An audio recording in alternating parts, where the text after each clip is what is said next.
భారతీయ మహిళకి బంగారానికి అవినాభావ సంబంధం ఉంది. साल भर तक घर में कोई भी फंक्शन हो सोना नहीं खरीदेंगे. శుభకార్యాలకు బంగారం కొనొద్దు అన్నాడు. అప్పుడప్పుడు ఆయన విచిత్రమైన సూట్లు వేస్తుంటాడు. ప్రజల నుంచి వీళ్ళు దూరం జరిగిపోయి బయట ప్రపంచంలో ఏం జరుగుతుంది, ప్రజలు ఏమనుకుంటున్నారు, ప్రజలకు ఉచిత సలహాలు ఇచ్చే అర్హత లేదు. ఆయన వచ్చే బోయింగ్ 777 జెట్ గంటకి 10 టన్నులు అంటే 10,000 లీటర్ల ఆయిల్ రాదు.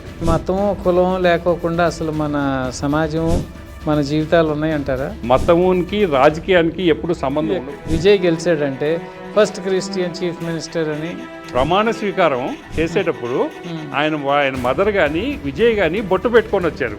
ఈయనదో కాన్వాయ్, సీఎందో కాన్వాయ్. మీరు నలుగురు కలిసి 4 కార్లని పక్కన పెట్టేసి ఒక కారులో పోండి.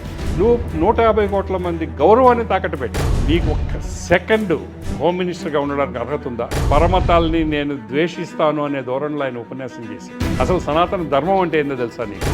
టీడీపీ సానుభూతి పరులు ఓట్లన్నీ కూడా రేవంత్కి ట్రాన్స్ఫర్ అయినాయి. దేన్నైనా రాజకీయంగా మలుచుకోవడంలో మోడీ కంటే మేధావి ఎవరూ లేరు. అసలు ఇక్కడ బీజేపీ నాయకులకి చంద్రబాబు వచ్చి తెలంగాణలో రాజకీయం చేయడం ఇష్టం ఉండకపోవచ్చు. మోడీకి ఎవరి మీద ప్రేమ ఉండదు.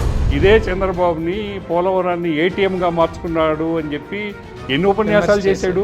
శనివారం సాయంత్రం రాత్రి భోజనం చేయకుండా ఉండడం అనేది కాశ్మీర్ నుంచి కన్యాకుమారి వరకు లాల్ బహదూర్ శాస్త్రి ప్రభావితం చేసింది. బండి సంజయ్ ఉపన్యాసం చూస్తే చాలా బాధేసింది.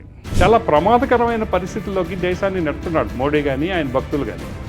వాస్తవ వేదిక పూర్తి ఎపిసోడ్ ప్రతి గురువారం మీ తెలుగు వన్ న్యూస్లో.